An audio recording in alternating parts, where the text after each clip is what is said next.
감사합니다. 할렐루야. 네, 오늘도 하나님을 예배하는 여러분 모두를 환영하고 축복합니다. 우리 주 예수 그리스도의 평화가 함께 하시기를 바랍니다. 네, 주변 분들과 인사하겠습니다. 샬롬, 사랑합니다. 축복합니다.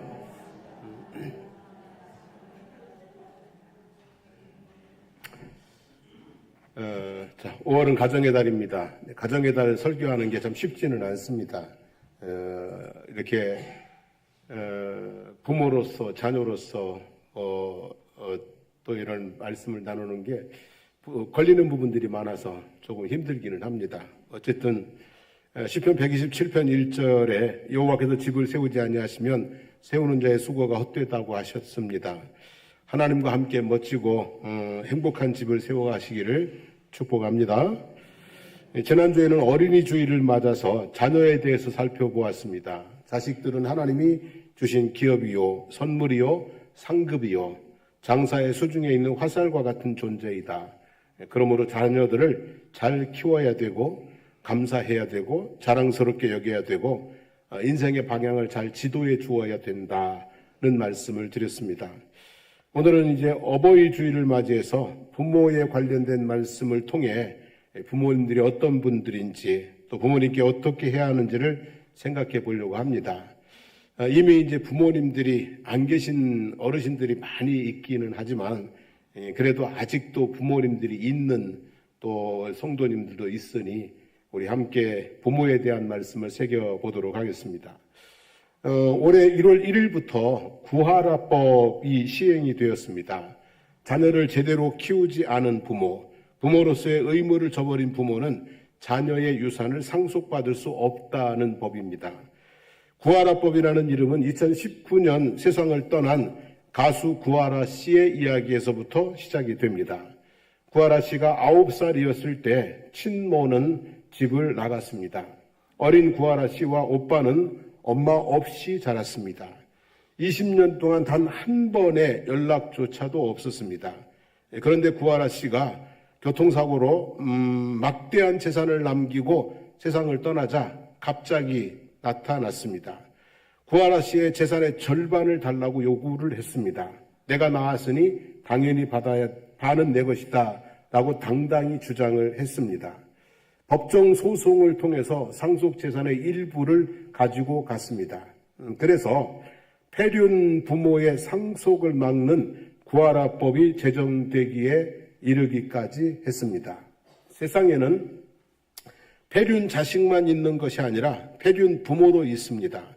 자식을 버린 부모들이 있고 친딸을 상습적으로 성폭행하고 결국에 아이까지 낳게 한 아버지도 있고 어린 자녀를 폭행으로 죽음에 이르게까지 하는 부모들의 이야기가 요즘 뉴스에 종종 나오고 있습니다.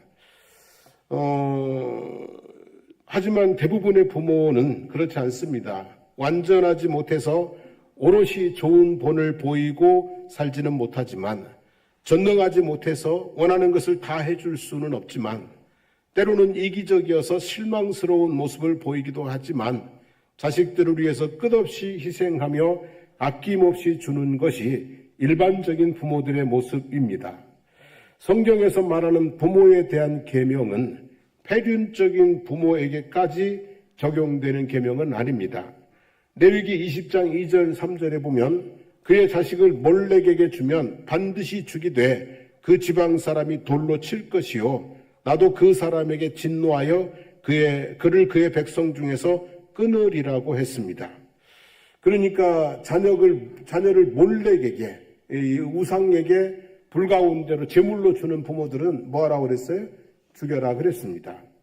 혹시 부모에게 너무 깊은 상처를 입은 분들이 있을지 모르니 자녀를 사랑하는 것이 부모에게 순종하지 않거나 부모를 폭행하거나 부모를 저주하는 폐륜적인 자식에게까지 적용되지 않듯이 부모를 공경하는 것도 폐륜적인 부모에게까지 적용되는 것은 아니라는 것을 전제로 부모에 대한 계명을 살펴보도록 하겠습니다. 우선 부모님은 어떤 존재인가를 생각해 보도록 합니다. 오늘 우리가 읽은 본문은 그 유명한 뭡니까? 십계명입니다. 하나님께서 아브라함과 이삭과 야곱에게 약속하신 대로 이스라엘을 큰 민족이 되게 하셨습니다. 애굽에 들어갈 때는 총 70명이었는데 애굽에서 나올 때는 20세 이상으로 싸움에 나갈 수 있는 남자만 60만 3,550명이었습니다. 60만 대군을 거느린 나라가 됐어요. 우리나라의 지금 군인 수가 얼마나 되죠? 요즘은 많이 줄었죠. 그죠? 50만 정도예요. 근데 그 당시에 이스라엘은 전쟁에 나가서 싸울 수 있는 장정만 60만 명이 넘는 대군을 거느린 큰 민족이 되어서 나왔다는 거죠. 이제 남은 약속은 적과 꿀이 흐르는 가나안 땅에 들어가게 하는 것입니다. 약속의 땅에 들어가서 건강한 사회를 이루어 행복한 삶을 살기를 바라는 마음으로 주신 것이 뭐냐면 10계명입니다.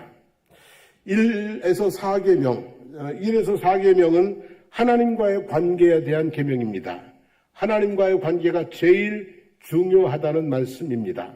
사람들과의 관계가 아무리 좋아도, 아무리 참되고 바르게 열심히 살아도 하나님과의 관계가 단절된 인생은 바람에 나는 겨 같은 인생, 심판을 견디지 못하고 망하는 인생, 결국 지옥불에 떨어질 인생이 되고 말기 때문에 그렇습니다. 그래서 인생을 살면서 제일 중요한 것은 누구와의 관계다? 우선적으로 하나님과의 관계인 것입니다. 5계명부터 10계명까지는 사람들과의 관계에 대한 계명입니다.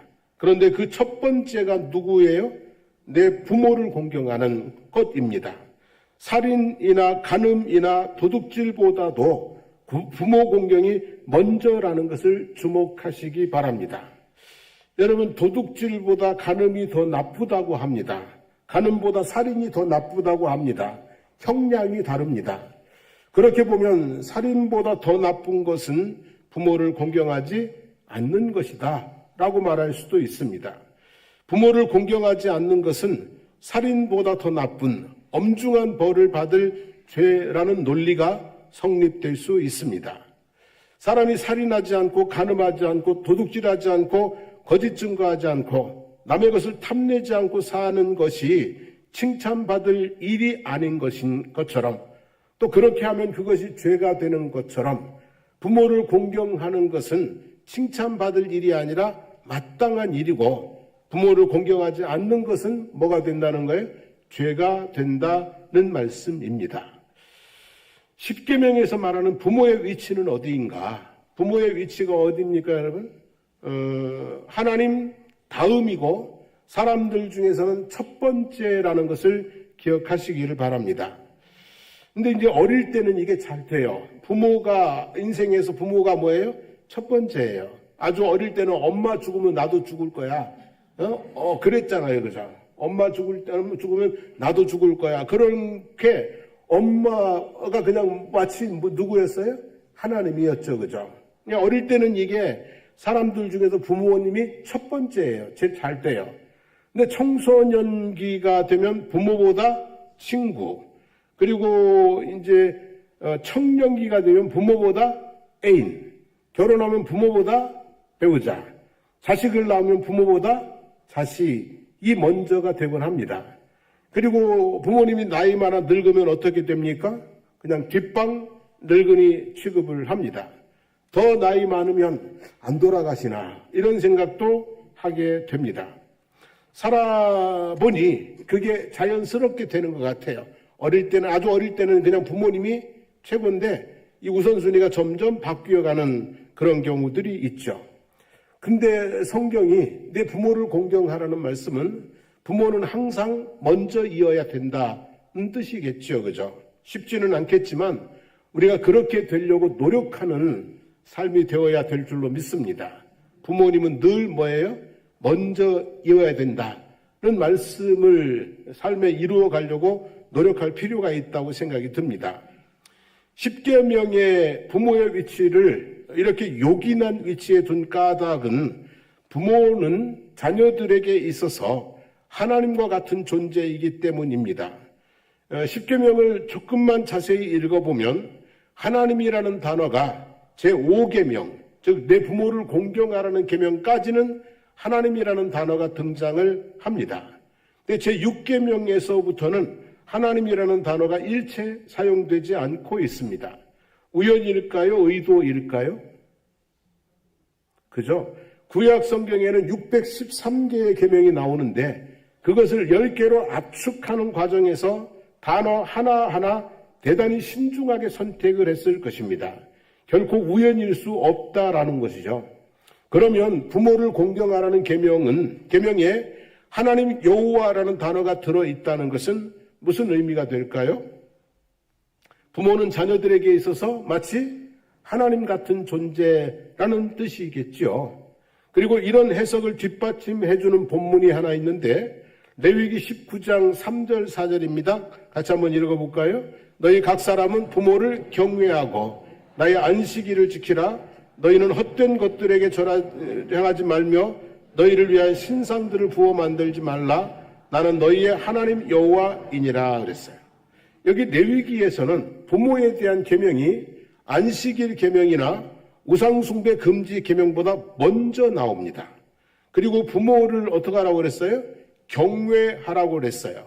근데 이 경외라는 단어는 존경과 헌신을 표현하기 위해 쓰이는 단어이며 주로 목적어가 하나님입니다. 그러니까 누구를 경외하라? 하나님을 경외하라. 주로 여기에 사용되는 단어입니다. 즉 하나님에 대한 태도를 말할 때 쓰이는 단어가 경외라는 단어예요. 그런데 부모에게도 그 단어를 썼습니다. 부모님을 누구 대하듯 해야 된다는 얘기예요? 하나님 대하듯 해야 된다는 뜻이라고 볼 수 있습니다. 부모님은 결코 하나님은 아닙니다. 연약한 인간에 불과합니다. 하지만 자녀들에게 있어서만큼은 하나님과 같은 존재입니다. 하나님이 우리의 생명을 창조하실 때 부모의 몸을 통해서 창조하셨습니다. 하나님께서 우리를 양육하실 때 부모의 손을 사용하셨습니다. 우리는 부모의 손에 의해서 손을 통해서 스스로 설 수 있는 사람이 되기까지 성장하게 되었습니다. 하나님께서 우리에게 무한한 은혜를 베풀어 주셨습니다. 근데 그 은혜 중에 많은 부분은 부모님을 통해서 왔습니다. 하나님께서 부모들에게 생사 여탈권을 주시지는 않았습니다. 하지만 어린 자녀들의 생사는 부모들의 손에 달려 있습니다. 어쩌다가 아이를 낳았는데 도저히 키울 수 없다고 갓난아이를 베이비박스에 버리고 가는 부모들이 적지 않게 있습니다. 어린아이가 운다고 소변을 못 가린다고 때려서 폭행해서 죽게 하는 부모들도 종종 있습니다. 실로 어린 생명들은요, 그냥 어릴 때는요, 부모의 손에 생사가 뭐한 거예요? 달려 있는 거예요.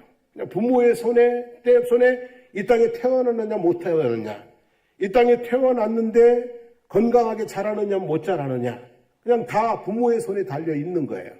그러니까 부모는 누구와 같은 존재예요? 하나님 같은 존재가 되는 거예요. 근데 이제 우리 부모님들께서 힘들고 어려운 시대를 살면서도 낳아주시고 길러주시고 품어주신 그런 하나님과 같은 은혜를 자녀된 도리에서는 결코 잊지 말아야 된다라는 말씀이죠. 부모는 자녀들에게 있어서만큼은 누구 같은 존재다? 하나님 같은 존재다. 이것이 성경이 우리에게 가르쳐주고 있는 메시지입니다. 자, 그렇다고 보면 하나님과 같은 부모를 어떻게 공경할 것인가라는 거죠. 첫째는 부모의 말씀에 뭐한다? 순종하는 것입니다. 잠언 23장 22절을 보면 너를 낳은 아비에게 청종하고 내 늙은 어미를 경히 여기지 말지니라 그랬어요. 순종이 뭐보다 낫다고요? 제사보다 낫다라는 말씀을 우리는 다 알고 있습니다. 아버지로서의 하나님께서 자녀들인 우리들에게 보여주신 당신의 마음입니다. 순종하는 자들에게는 복이 있고 순종하지 않는 자들에게는 화가 있습니다. 하나님의 말씀에 순종하는 것이 복되게 사는 길이고 부모의 말씀에 순종하며 사는 것이 복되게 사는 길인 줄로 믿습니다. 어디서든지 거역하는 자, 반역하는 자들이 잠시 이길 수는 있지만 끝까지 잘 될 수는 없습니다. 순종이 축복의 길이고 불순종은 패망의 길이 되기 때문입니다. 순종의 사람 하면 떠오르는 인물이 아브라함과 이삭입니다. 아브라함이 100세에 낳은 아들이 이삭이죠. 하나님께서 아브라함에게 내 사랑하는 독자 이삭을 데리고 모리아 산으로 가서 번제로 드리라고 했습니다. 번제에 쓸 나무를 이삭의 등에 짐지우고 자기는 불과 칼을 들고 산에 올라갑니다.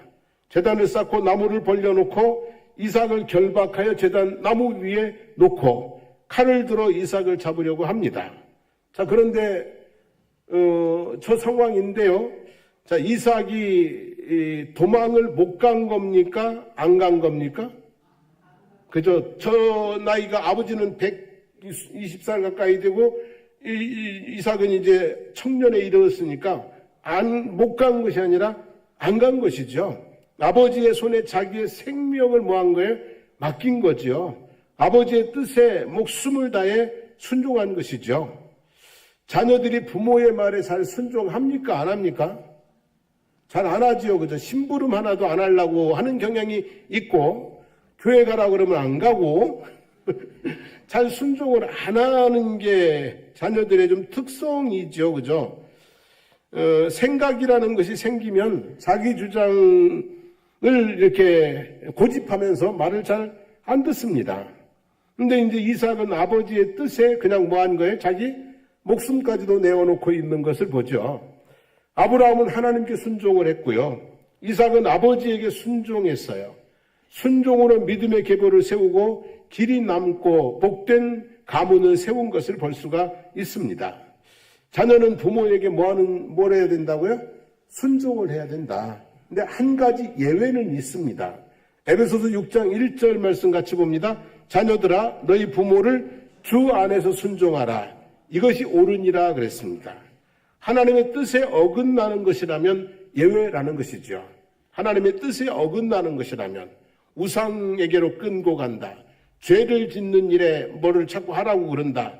그럴 때는 순종하지 않아도 돼요.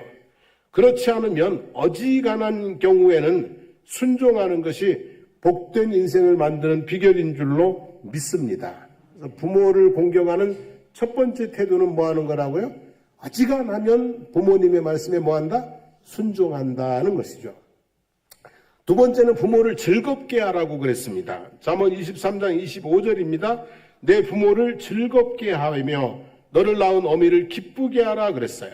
자식은 부모의 기쁨입니다. 사실 태어나는 것 자체만으로도 뭐예요? 기쁨이 되는 거잖아요. 처음에는 자녀는 그냥 태어난 것만으로 온전히 기쁨이었습니다. 그런데 자라면서 기쁨이 슬픔이 되고 염려가 되고 또는 분노가 되는 경우도 있습니다. 살면서 수시로 즐거움을 주는 자식이 있고 반대로 수시로 힘들고 아프게 하는 자식도 있습니다. 부모를 즐겁게 하려고 애쓰는 자식이 자기 좋은 대로 하는 자식보다 잘 될 수밖에 없습니다. 이를테면 말씀 잘 들어 부모를 즐겁게 하고 공부 열심히 해서 부모를 즐겁게 하고 착한 행실로 부모를 즐겁게 하고 열심히 살아서 부모를 즐겁게 하는 자식이 그렇지 않은 자식들보다 잘 되는 것은 당연한 것 아니겠습니까? 그러니까 부모를 즐겁게 하려고 하다 보면 내 인생이 어떻게 되는 거예요? 잘 된다라고 하는 것이죠. 그래서 부모를 즐겁게 하기를 힘쓰는 자녀들이 되어지기를 주님의 이름으로 축복합니다. 그런데 자식들의 입장에서 보면 또 이렇게 생각이 들어요. 부모의 요구가 점점 커져서 감당하기 힘들어지는 경우도 있어요. 사실 이제 아주 어릴 때는 그냥 아이가 방긋방긋 웃기만 해도 그죠? 안난아기가 웃기만 해도 엄마 아빠가 너무 뭐 했어요? 즐거워했잖아요. 그죠? 그리고 걸음마 한 걸음 떼어놓으니까 뭐 대단한 일 벌어진 것처럼 막 좋아하시고 그랬어요.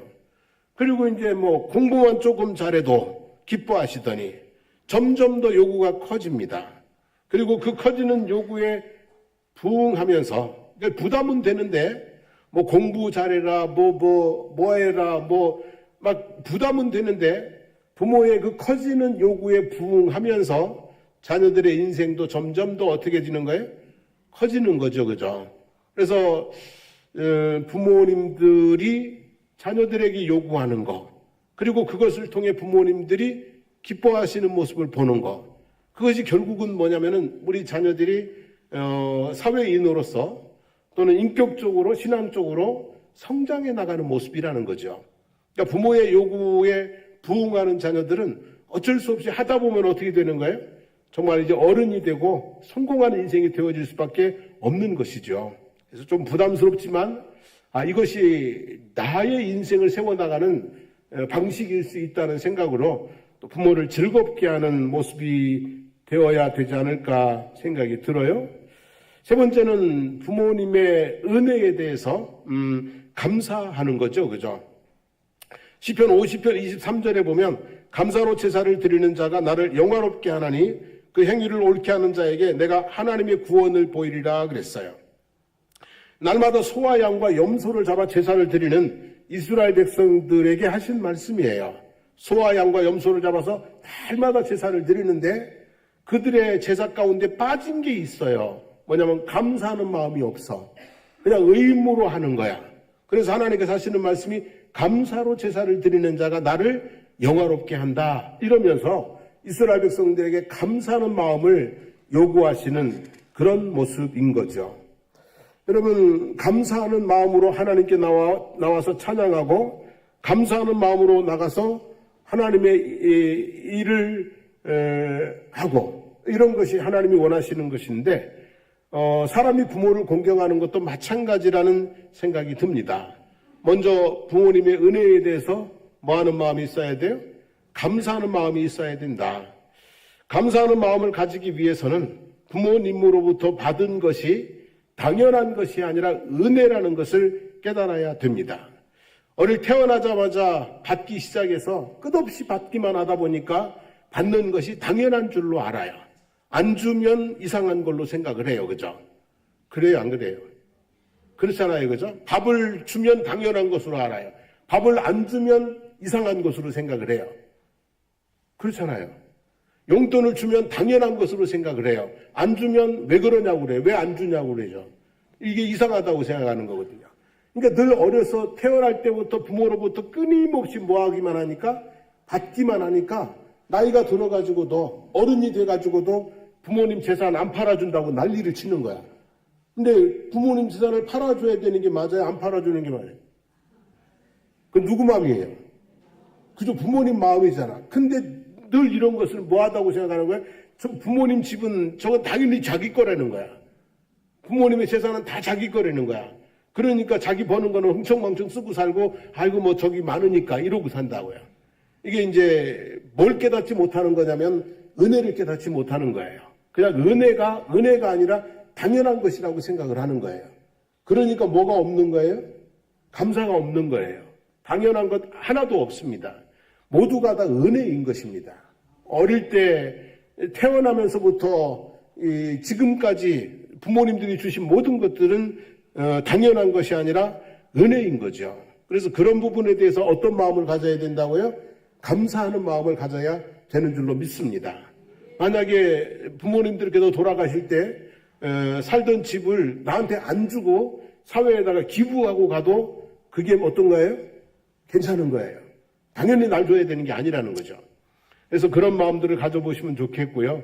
그리고 감사하는 마음은요, 마음으로만 있으면 안 돼요. 그건 꼭 어떻게 돼야 되는 거예요? 표현으로 나타나야 되는 거죠.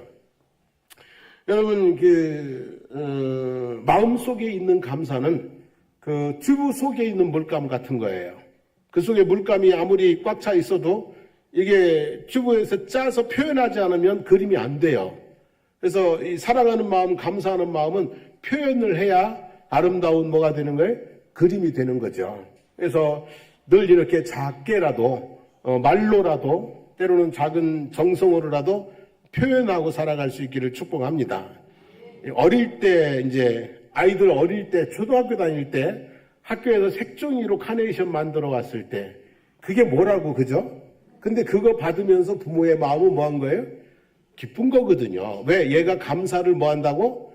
표현할 줄 안다고. 그래서 늘 우리 자녀 되는 분들은 이렇게 내가 할 수 있는 역량으로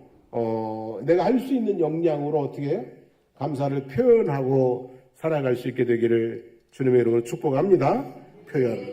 그 다음에 이제 마지막으로는요, 나이 드신, 늙으신 부모님에게 효를 다하는 거예요. 디모데전서 5장 4절을 한번 볼게요.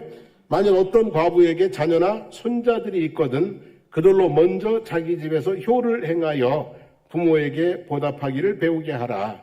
이것이 하나님 앞에 받으실 만한 것입니다. 그랬어요. 자, 혼자 된 여인이 있어요. 근데 거기에 자식이 있거나 손자가 있으면 그들이 이 어머니를 또는 할머니를 어떻게 해요?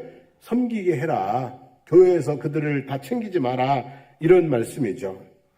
부모 공경은 부모에게 효를 하는 것인데 이 효는 언제 해야 되냐면 때에 따라서 다르겠습니다만 어려서는요.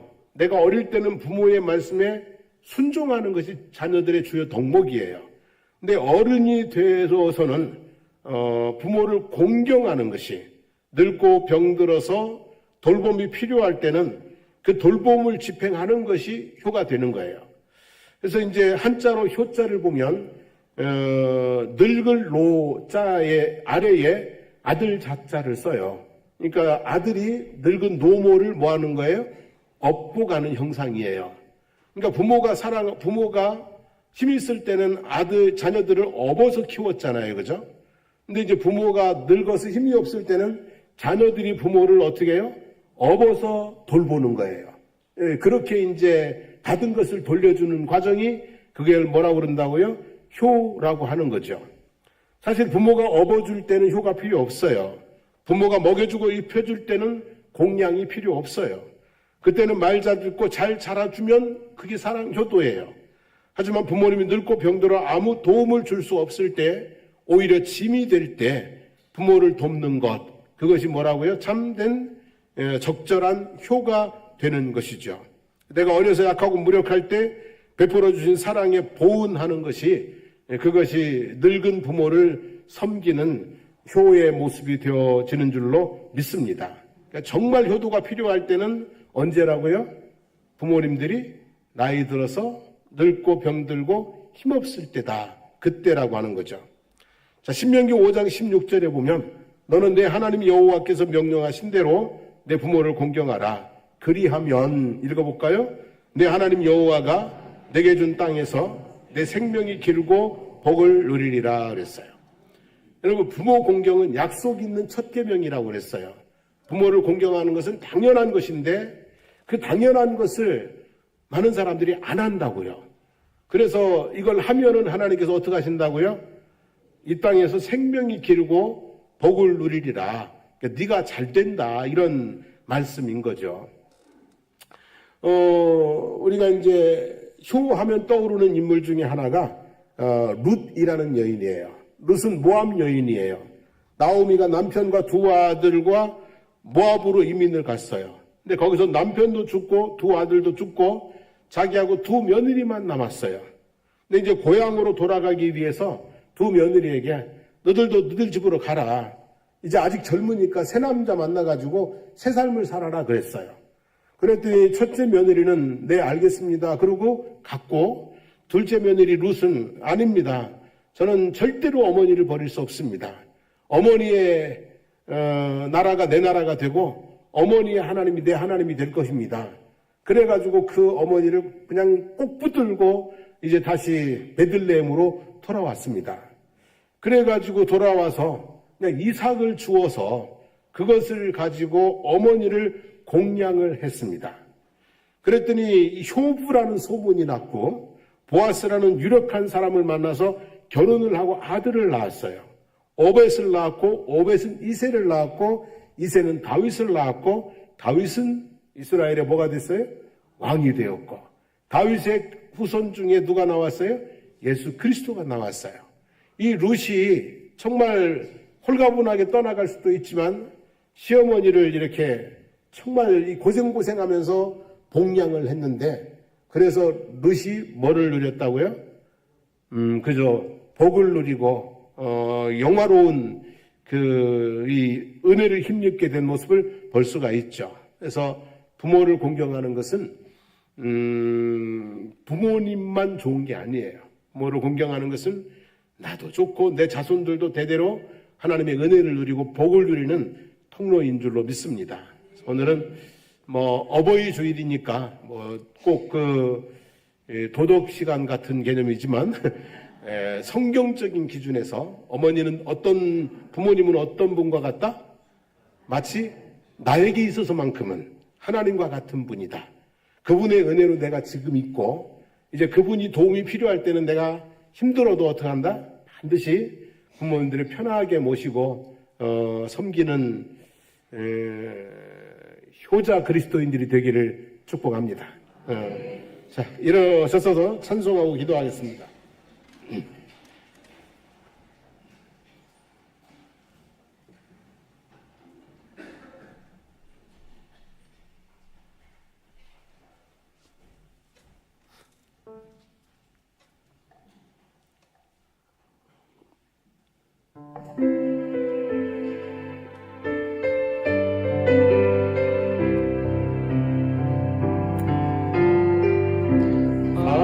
사랑하는 나의 아버지, 이름 높여드립니다.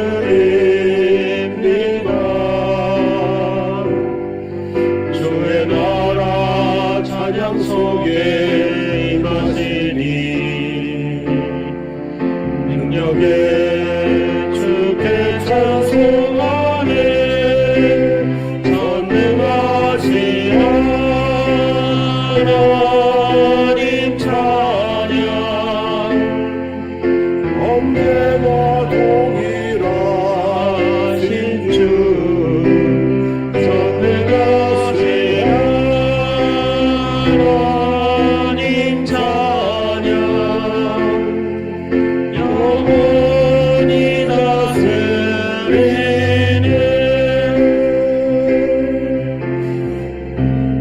주의 이름 높이, 주의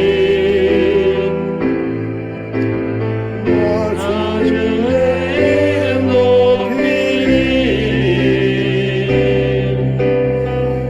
하늘 높이 올린 기쁨처럼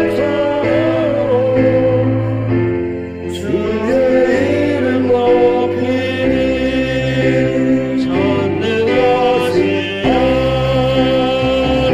하나님 찬양,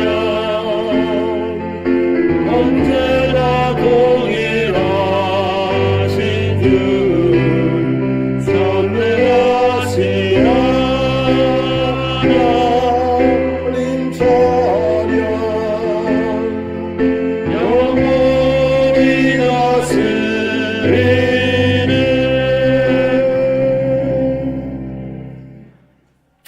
자, 오늘 또 하나님 말씀 따라 기도하기를 원합니다.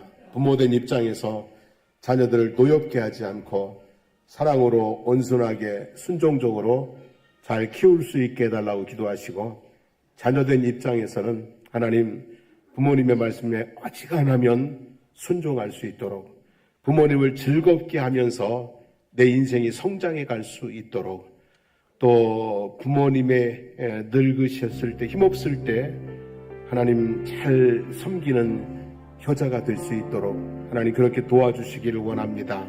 한번 기도하시면 좋을 것 같고요. 우리 김순자 집사님 남편 되시는 분 응급 상황에 있다고 하는데 하나님 지켜주십시오 하고 또 중보기도 해주시면 좋겠습니다. 우리 주여 부르고 기도합니다. 주여, 살아계신 하나님 아버지 고맙습니다. 감사합니다. 이제 하나님 아버지 오늘도 말씀을 따라 기도합니다. 부모된 입장에서 우리 자녀들을 사랑으로 양육하게 하옵시고 하나님의 말씀으로 옳은 길로 양육할 수 있도록 도와주시기를 원합니다. 자녀들을 노엽게 하지 않고 자녀들이 온순하게 순종하며 자기들의 삶을 세워나가는 그런 지도를 잘 할 수 있도록 도와주시기를 원합니다. 자녀된 입장에서 하나님 기도합니다. 이제 어지간하면 부모님의 말씀에 순종적인 그런 아버지 하나님이 우리 자녀들이 될 수 있도록 해주시기를 주님 원하고, 부모를 기쁘게 해드리면서 하나님 아버지 그렇게 내 인생이 아름답게 성장해 나가는 그런 모습일 수 있도록 하나님 아버지 인도해 주시기를 주님 원합니다. 건강하게 자라고 지혜롭게 자라고 실력을 키우며 자라고 선한 역사를 이루면서 아버지 성공적인 인생을 살아가면서 부모를 기쁘시게 해드리는 우리 모든 자녀들이 다 될 수 있도록 하나님 은총을 베풀어 주시기를 하나님 아버지 간절히 간구 드리옵나이다. 하나님 아버지, 부모로부터 온 것이 당연한 것이 아니고 넘치는 은혜였음을 깨닫게 하시고 감사하게 하시고 감사를 표현하면서 하나님 아버지 부모를 아버지 하나님 만족해 해드리는 그런 우리의 자녀들이 될 수 있도록 축복하여 주시기를 주님 간절히 간구드리옵나이다. 우리 김순자 집사님 남편 되시는 분 아버지 하나님께 실족하여서 하나님 아버지 머리를 다쳐서 위급 상황에 있다고 하는데 하나님 만져주시기를 원합니다. 어려움 없게 하시고 잘 치유되고 회복될 수 있도록 일상으로 돌아오실 수 있도록 은혜를 베풀어 주시기를 간절히 간구드리옵나이다.